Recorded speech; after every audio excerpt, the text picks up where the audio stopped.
ఈరోజు చేపల కూర అండి. ఫస్ట్ చేపలు తీసుకున్నాను ఇవి. తర్వాత దీంట్లో సాల్ట్ వేస్తున్నాను.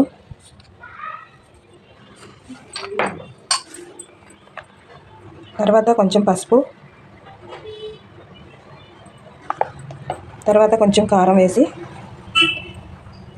ఇది కొంచెం చేపలకు పట్టేటట్టు కలుపుకోవాలన్నమాట. ఇలా చేప ముక్కలకు మొత్తం కారం, ఉప్పు, పసుపు అన్నీ పట్టించుకొని పెట్టుకోవాలండి. చేపల కూర కోసం బాండీ పెట్టుకోవాలండి. స్టవ్ మీద బాండీ పెట్టుకొని ఆయిల్ వేసుకోవాలి.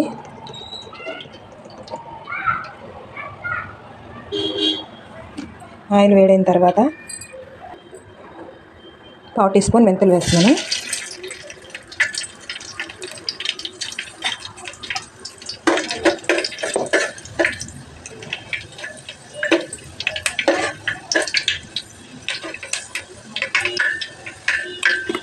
మెంతులు బాగా వేగిన తర్వాత పచ్చిమిర్చి, ఉల్లిపాయ పేస్ట్,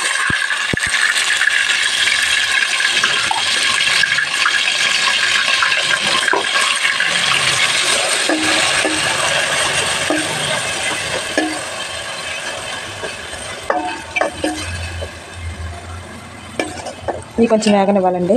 ఉల్లిపాయలు, పచ్చిమిర్చి పేస్ట్ మరీ పేస్ట్లా కాదు, కొంచెం కచ్చాపచ్చగా మిక్సీ పట్టుకున్నాను.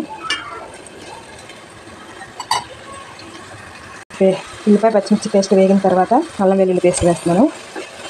అల్లం వెల్లుల్లి పేస్ట్ వేగనివ్వాలండి. పచ్చివాసన పోయేంత వరకు వేగనివ్వాలి.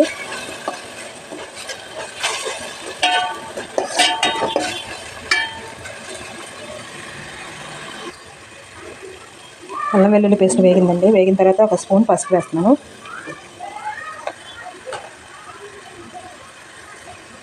కూరకు సరిపోయినంత సాల్ట్ వేసుకోవాలి. కొంచెం ముందు చేపల్లో కొంచెం వేసాం, ఇప్పుడు చూసి వేసుకోవాలి. తర్వాత కారం వేస్తున్నాను.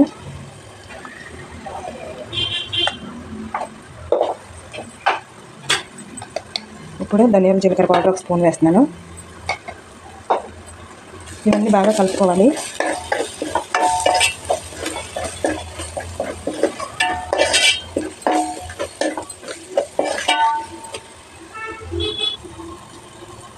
ఇలా కొంచెం వేగిన తర్వాత చింతపండు రసం వేసుకోవాలండి.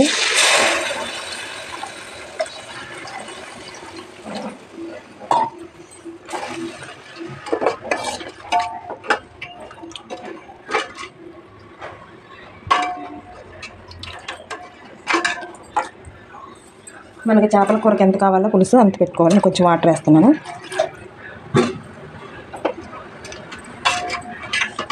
ఇదంతా కొంచెం ఉడకాలండి. ఈ పులుసు అంతా కొంచెం ఉడికిన తర్వాత అప్పుడు చేపలు వేయాలి.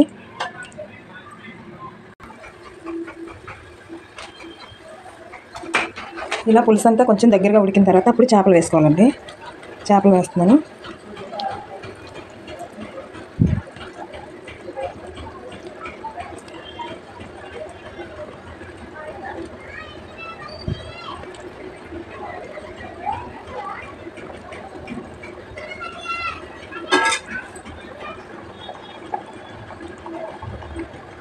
ఇలా చేపలు వేసిన తర్వాత ఒకసారి ఇలా కలిపేసుకొని మూత పెట్టేసుకొని ఒక 5 నిమిషాలు ఉడకనివ్వాలండి. చేపలు తొందరగానే ఉడికిపోతాయి.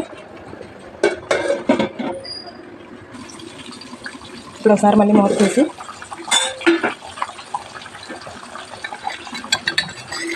మసాలా పౌడర్ వేస్తున్నానండి.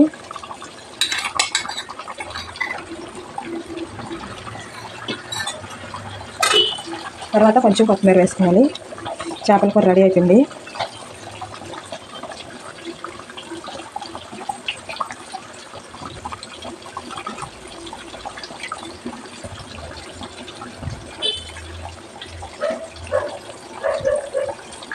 కరెక్ట్గా ఉడికింది చేపలు.